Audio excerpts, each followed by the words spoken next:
Olá, eu sou Diego Macedo, professor do Departamento de Geografia da UFMG. Vou falar um pouco sobre reabilitação de rios urbanos. A urbanização ela tem vários impactos aos sistemas hídricos. Então, o primeiro aqui que eu vou destacar é o comportamento do fluxo pluvial, comparando áreas naturais e áreas urbanizadas. Então, enquanto em áreas naturais a água ela escoa de maneira lenta na vertente, porque ela é retida pela vegetação, pela cobertura de serrapilheira. Também há infiltração no subsolo e estocagem de água nas várzeas e também nos sistemas hídricos, rios e córregos. Enquanto em áreas urbanizadas o fluxo ele é muito mais rápido, o que causa então picos de cheia a jusante. Você tem uma estocagem limitada no canal, então muitas vezes o que temos são eventos de inundações em áreas urbanas onde a água ela extrapola a capacidade de estocagem do canal. Além disso, não há recarga dos aquíferos e o carreamento de poluentes que estão aqui depositados nas ruas, como lixo, fuligem de fumaça de automóveis, etc. Que são então carreados para os cursos d'água. Além disso, há uma grande diferença da dinâmica hidrológica. Então, enquanto em áreas que são muito impermeabilizadas, a maior parte da água ela se perde no escoamento superficial, pouco infiltra. 30% então ela é perdida por evapotranspiração, sendo que em sistemas naturais o que nós temos até 10% de escoamento superficial. Então toda essa diferença, esses 45% de água a mais que estão escoando aqui no sistema, pelo escoamento superficial em áreas urbanizadas, elas vão direto para os sistemas hídricos. Então o que acontece? Nos sistemas urbanos o que a gente tem são grandes enchentes, porque o que acontece? A água ela escoa muito rápido, então ela vai encher muito rápido o canal e vai ter então um pico de cheia, que é o que vai causar a inundação, e depois ela vai escoar rapidamente. E eventualmente teremos outros picos aí de canais mais a jusante. No sistema natural não, o pico de cheia ele é mais lento, então a água ela enche mais devagar e vai escoar mais devagar também.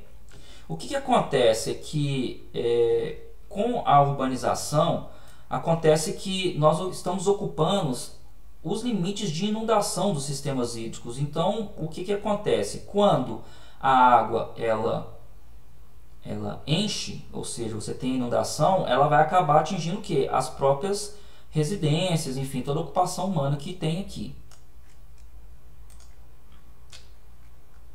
Além disso, tem outros impactos, por exemplo, impacto na biota. O que a gente pode observar aqui é o seguinte, que quanto maior a porcentagem de área impermeabilizada, há uma queda da integridade biótica. Isso acontece também, por exemplo, aqui na bacia do Rio das Velhas.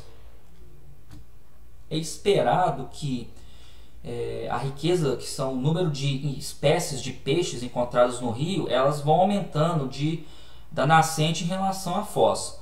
Então essa daqui seria a curva esperada para o Rio das Velhas. O que acontece é que quando você tem a região metropolitana, você tem uma queda dessa riqueza de peixes encontrados no Rio das Velhas, e que à medida que vai chegando em direção à foz do Rio das Velhas, você tem outros afluentes de melhor qualidade que vão então melhorar a água e proporcionar o aumento da ictiofauna. Então,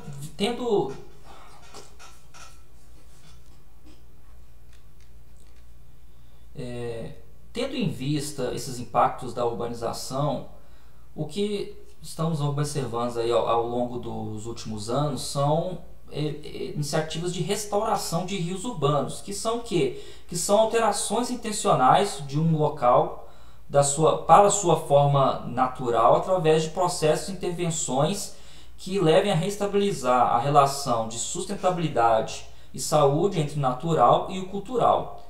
Então, o que acontece? O objetivo, então, é você simular uma nova estrutura e função desse sistema de acordo com as características históricas. O que acontece é que muitas vezes não conhecemos as nossas características históricas dos cursos d'água. Então, por exemplo, Belo Horizonte, a gente tem...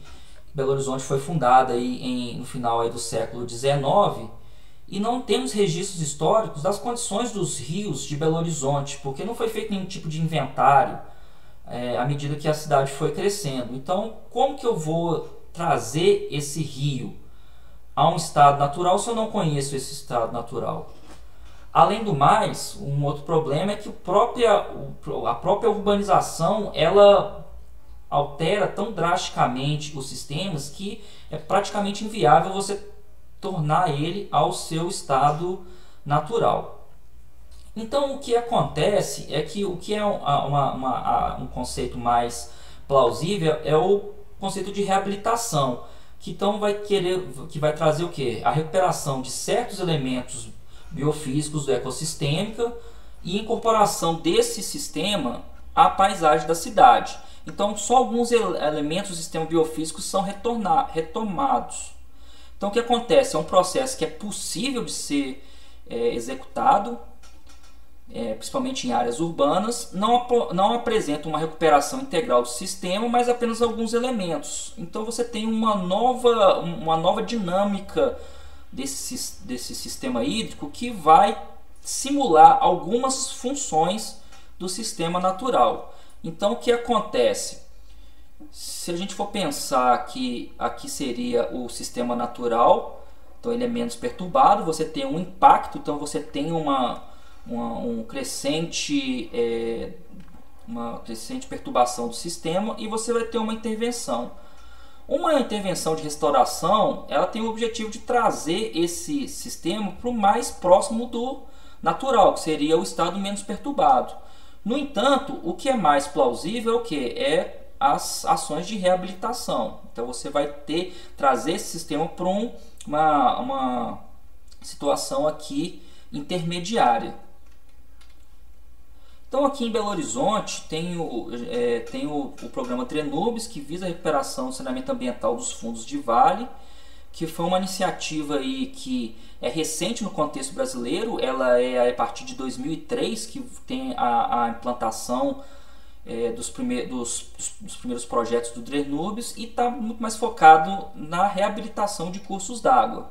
Então aqui são as metas do programa Drenubes, que é a melhoria da qualidade de água através da cobertura total dos serviços sanitários, controle de inundações através de manutenção das áreas permeáveis e algumas construções de estruturas como barragens de contenção, retenção ou detenção, estabilização das margens para cessar a produção de sedimentos, integrar o rio à paisagem urbana, ou seja, dar uma nova característica desse rio, estando ele incorporado à paisagem urbana, ou seja, ele deixar de ser visto como apenas um sistema degradado, um esgoto a céu aberto, para realmente ser um elemento paisagístico importante dentro da cidade, retirar a população de áreas de risco, que nas grandes cidades brasileiras a gente encontra muitas ocupações inadequadas à beira dos cursos d'água, e claro também um eixo de educação ambiental, que é conscientizar a população em relação à manutenção dessas intervenções. Então, em Belo Horizonte, nós tivemos a implantação aí de 5 obras, as quais eu vou destacar 3 que foram a implantação dos parques lineares. Então, o Parque Linear no bairro 1º de Maio, o Nossa Senhora Piedade no bairro Arão Reis e o Parque Baleares, que é no bairro Europa. Todos aqui na região norte de Belo Horizonte, então são todos aí afluentes do Ribeirão do Onça. Então aqui a gente tem a situação do córrego 1º de Maio antes das obras de intervenção e aqui uma foto logo após o fim das obras. Aqui, então, o 1º de maio, ele teve uma característica que, além do parque, foi a construção de uma bacia de retenção. E o que essa bacia de retenção faz? Ela tem um espelho d'água perene ao longo de todo o ano, e também que vai funcionar que está funcionando como retenção aqui do córrego, mas você também tem uma área que vai funcionar como detenção aqui do fluxo d'água. Então o que acontece? Você tem um fluxo que vai ser amortecido. Então a gente tem aqui o hidrograma de cheia, característico da urbanização. Que a gente quer o que? É que essa estrutura ela amorteça esse pico de cheia para depois liberar a água devagar para jusante. Aqui o Nossa Senhora da Piedade, antes e depois das obras. Então o Nossa Senhora da Piedade, o parque, ele tem também um espelho d'água, que na verdade está mais próximo às nascentes. Então está dando aqui um caráter muito mais de perenização do sistema do que realmente de retenção ou detenção do fluxo d'água, porque ele está muito próximo às nascentes. Seria ideal se ela fosse trabalhar como um sistema de detenção, ela deveria estar um pouco mais próximo a jusante ou ao exutório do córrego. E aqui o Baleares, que tinha uma condição muito mais de ocupação muito mais deteriorada das margens, enfim, casas praticamente dentro do curso d'água. E aqui uma foto já de 2018. Então a gente pode ver que os 3 córregos eles tinham características de antes da reabilitação muito diferentes. E também os parques implantados também têm características muito diferentes. Inclusive isso pode ser visto na própria custo das obras. Então a gente vê que, por exemplo, o Nossa Senhora da Piedade ele teve um custo muito mais baixo por quilômetro quadrado do que, por exemplo, Nossa Senhora da Piedade. Essas duas obras aqui são obras que não tiveram parques lineares envolvidos e, na verdade, elas têm características bem diferentes, são bacias muito maiores, enfim, não estão dentro desse contexto de parques lineares e reabilitação de cursos d'água ao qual eu estou inserindo essas 3 obras aqui do DRENURBS. Então aqui, por exemplo, a gente tem o córrego Baleares em 2008. Então, como eu disse, foi um parque que foi construído muito próximo ao curso d'água. E a parte de parque é essa parte 3. As outras partes são trechos sem parque, que tem apenas a proteção das margens dos cursos d'água. Então, por exemplo, aqui a gente tem algumas técnicas de reabilitação. Por exemplo, esse aqui é a replantio aqui de vegetação arbórea para segurar as margens dos cursos d'água. Ou então, em outros pontos, se for necessário, a implantação de, por exemplo, geomantas, que são essas estruturas aqui feitas de palha de coco ou alguma outra estrutura, algum material que é biodegradável, então que vai segurar aqui o material da vertente até uma reestabilização da vertente através da próprio plantio de grama, enfim, da reestabilização de grama e outras espécies vegetais. Então temos também aqui alguns trechos que correm no leito natural, trechos com boa condição ripária, proteção de áreas de recarga das nascentes. E uma coisa que é muito interessante, que essas intervenções têm trechos de uso público, que é uma característica interessante, que é trazer as pessoas para dentro do parque. Então, a partir do momento que os moradores locais estão utilizando as estruturas, utilizando o parque como área de lazer, como área para praticar esportes, enfim, elas acabam se apropriando dessas intervenções no seu dia a dia e isso ajuda também na questão da própria manutenção das intervenções. Então, 10 anos após as obras, então temos aqui o 1º de Maio, o Nossa Senhora da Piedade, e aqui então, por exemplo, uma outra característica aqui, que são pedaços de rocha no leito do curso d'água para poder oxigenar a água, enfim, dar um fluxo de água mais encachoeirado para poder então oxigenar o fluxo d'água. Gabiões vegetados, que são essas estruturas de pedra que também seguram a estrutura das margens, onde isso foi necessário. Então a gente pode ver que, dependendo do trecho, foi estudado assim, um tipo de intervenção que foi mais interessante. Claro que foi feito um estudo pela Prefeitura de Belo Horizonte em relação aos custos, tanto de implantação quanto de manutenção. Aqui também fotos do Baleares em 2018. Bem, algo que é muito importante, pensando em reabilitação de cursos d'água, você fazer uma avaliação dessas intervenções, ou realmente descobrir o que melhorou do ponto de vista ambiental dos períodos de antes e depois das intervenções. Então, esses projetos eles devem ser submetidos a programas de avaliação pós-intervenção, como monitoramento de qualidade de água, avaliação da ecomorfologia do leito ou da condição ecológica através de bioindicadores, e também da percepção dos moradores em relação a essas intervenções. Então aqui tem uma localização dos 3 parques reabilitados. Esse daqui é o Baleares, Nossa Senhora da Piedade e o 1º de Maio. Em relação aos indicadores biológicos, o que nós temos aqui é uma alteração da comunidade que ela é realmente lenta ao longo do tempo. E isso é esperado também em outros projetos que foram avaliados ao longo do tempo. A resposta biológica ela é um pouco mais lenta. E os indicadores biológicos também eles têm várias características. Então, por exemplo, a riqueza, que é o número de um número diferente de taxos de macroinvertebrados bentônicos, que foi o grupo estudado especificamente nessas obras do Drenobes. Então a gente vê que a riqueza ela acaba que ela é igual ao longo do tempo.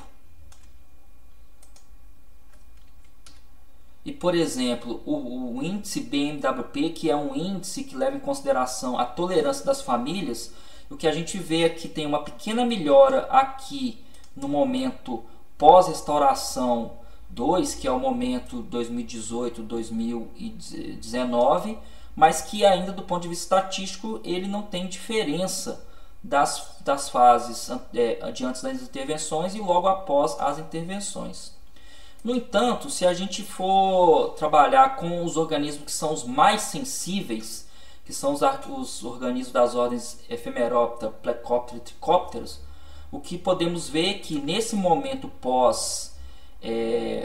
pós-intervenções, a média de todas as coletas que foram realizadas, ela já é maior. Então já tem aqui um aumento desses organismos e eles já são diferentes do ponto de vista estatístico em relação às fases antes e logo após as intervenções. Em relação ao índice multimétrico, que é um índice que reúne várias características das comunidades biológicas, também há uma melhora aqui já nessa fase pós-2, aqui 10 anos após as intervenções, enquanto logo após ainda era uma melhora muito pouca e ainda as duas fases aqui com os resultados iguais. Então o que a gente pode ver é que ao longo do tempo há uma melhora do componente biológico refletido nos macroinvertebrados bentônicos bioindicadores. Se trabalharmos com a comunidade como um todo, o que a gente pode ver é que na no córrego Baleares há uma diferença entre as comunidades na fase antes das intervenções e pós-intervenções 2, que é essa fase 2018-2019. No Nossa Senhora da Piedade, a gente tem já uma diferença entre a fase antes e pós 1 e também entre antes e a fase pós 2. Então aqui você já tem uma diferença mais rápida aqui ao longo do tempo. Já o 1º de maio não há diferença nas comunidades. Se vocês puderem observar as fotos que eu trouxe no início da apresentação, o 1º de maio ele tinha uma condição de deteriorização um pouco menor do que os outros dois córregos. Então talvez isso possa ser um indicativo que a comunidade ela continua igual ao que era. Então houve pouca modificação dela. Em relação à qualidade de água, o que a gente pode observar, analisando o índice de qualidade das águas, é que na fase antes das intervenções a gente tinha o IQA ruim, nas leituras médias reunidas aqui entre os 3 córregos, e já entre as fases pós 1 e pós 2 a gente já tem o IQA médio. O que é interessante observar é que a qualidade de água ela tem uma resposta muito mais rápida do que os indicadores biológicos. E isso também é observado em outros exemplos na literatura. Bem, então em relação às variáveis que compõem o índice de qualidade das águas, essa linha vermelha aqui indica o limite da classe 2 da Resolução CONAMA 357, que classifica então os cursos d'água e é a referência na legislação para todos os estados brasileiros utilizarem. Claro que cada estado tem a sua resolução própria, mas todos baseados aqui nesses parâmetros da Resolução CONAMA 357. Então essas águas de classe 2 são águas que, por exemplo, você pode ter contato primário com elas, você pode utilizar para dessedentação animal e pode utilizar também para, por exemplo, abastecimento urbano através de tratamento convencional. Então o que a gente pode ver que, por exemplo, o fósforo total ele tem uma queda que já é imediata na fase pós 1 e na fase pós 2 aqui ele está já abaixo desse limite da classe 2. O oxigênio dissolvido também está aqui já no limite, então aqui inferior no caso do oxigênio dissolvido, então já tem aqui uma melhora do oxigênio já também na classe pós 1, também pós 2. O mesmo para a demanda bioquímica de oxigênio e para a turbidez. E o que a gente pode observar é uma melhora gradual ao longo do tempo. Os outros componentes, por exemplo, sólidos totais dissolvidos, que também melhoraram ao longo do tempo, então, estando aqui a fase pós 1 e pós 2 aqui diferentes da fase antes da restauração, mas ainda acima desse limite aqui de 100 mg por litro que a resolução CONAMA estabelece. É importante ressaltar que muito provavelmente em áreas urbanas é muito difícil você ter os sólidos totais abaixo de 100 mg devido à concentração de poluentes que tem concentrado nas vertentes por causa da deposição ali de lixo, enfim, fezes de animais, poluentes de carros. Então é muito difícil em área urbana você ter uma carga de sólidos totais dissolvidos muito baixa. O nitrato ele é igual, apesar de você ter uma diferença, uma diminuição aqui da concentração de nitrato na fase pós 2, ela do ponto de vista estatístico é igual às outras fases. Mas ela o nitrato sempre esteve abaixo aqui do limite de 10 mg por litro, que é o limite legal.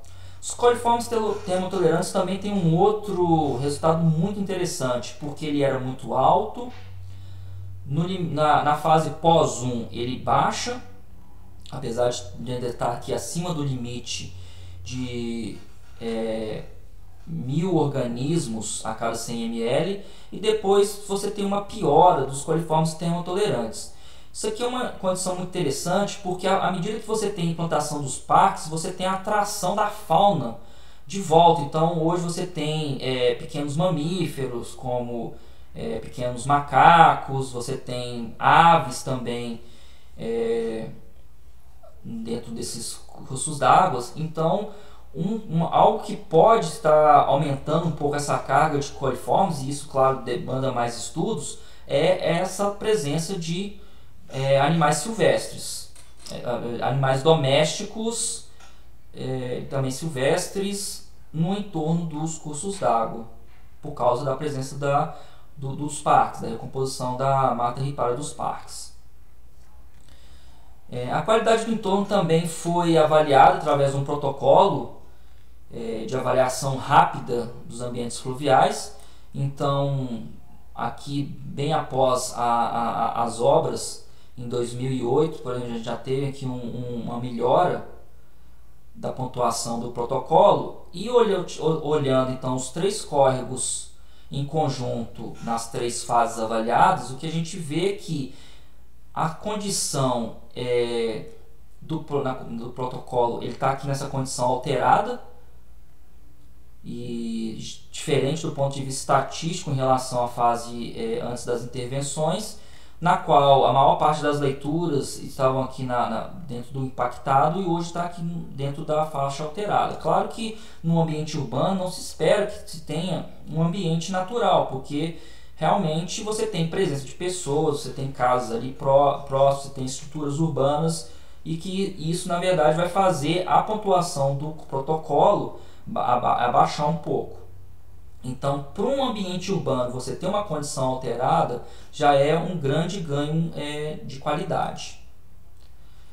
Uma outra dimensão que foi avaliada nesses córregos é entrevistar os moradores locais e entender como eles enxergam as melhorias, ou se não houve melhorias eventualmente, em relação a esses cursos d'água. O que a gente pode ver é que, no geral, as obras foram avaliadas como ótimas e boas. Então aqui num total aqui de 70% das opiniões, 10% regulares, ruins e péssimos apenas 2%, e tem que 3% que não eram moradores do entorno antes das obras, então eles não tinham como avaliar o antes e o depois. Então, também, por exemplo, a percepção em relação aos problemas de inundação, sujeira, mau cheiro e degradação do espaço também foram parcialmente, totalmente resolvidos aqui para praticamente 80% aqui dos entrevistados. Um outro resultado que é muito interessante é a mudança da opinião, da percepção das pessoas em relação às intervenções. Então, quando a gente fez a pesquisa a primeira vez com os moradores de entorno em 2008, acontece que 40% deles prefeririam a avenida em relação ao parque. E o que acontece? Em 2018, muito mais moradores preferem o parque em relação à avenida. Então, o que acontece? À medida que as pessoas foram conhecendo as obras e vendo o resultado real delas, eles viram que realmente o parque tem um efeito muito positivo no ambiente. Então, há esse aumento aqui do quanto de pessoas que prefeririam o parque em relação à avenida sanitária. Bem, então o que nós podemos então tirar de aprendizado dessa experiência? Então, primeiro, que houve uma melhora significativa da qualidade de água, alcançando os limites aí da classe 2 na resolução CONAMA 357. Claro que o objetivo não é utilizar essas águas para abastecimento humano, mas eu acho que é um parâmetro interessante para comparar a qualidade do antes e o depois. Quer dizer, se é uma água que depois de tratamento convencional, ela pode ser utilizada para consumo humano, o que não era possível antes das intervenções. Então, os dados biológicos apresentaram uma pequena melhoria quanto ao aumento da riqueza de grupos sensíveis à poluição orgânica e também na qualidade dos hábitos fluviais através do protocolo. O que a gente pode destacar é que, muito provavelmente, existe uma dificuldade de recolonização dessas áreas, porque como você não tem áreas preservadas próximos aos parques, então não tem como ter uma recolonização de organismos mais sensíveis. Então vai ser um processo que realmente de recolonização muito mais lento do que se fosse no ambiente natural. A gente também pode ver a mudança da mentalidade dos moradores em relação ao tipo de intervenção, no caso a implantação desses parques, sendo que é uma intervenção que é apoiada, bem percebida aí pelos moradores aí em mais de 70%. Então esses resultados eles realmente mostram a efetividade dessas intervenções. Então, por fim, eu queria destacar que essas intervenções elas são viáveis dentro do contexto brasileiro e podem trazer benefícios tanto do ponto de vista de processos hidrológicos, atenuando picos de cheia, também em relação à qualidade de água, a controle dos processos geomorfológicos, por exemplo, controle do sedimento antes que ele chegue nos cursos d'água, também melhoria de aspectos ecológicos e urbanísticos desses ambientes. Então é possível sim reintegrar esses ambientes à cidade de maneira sustentável. Então, muito obrigado.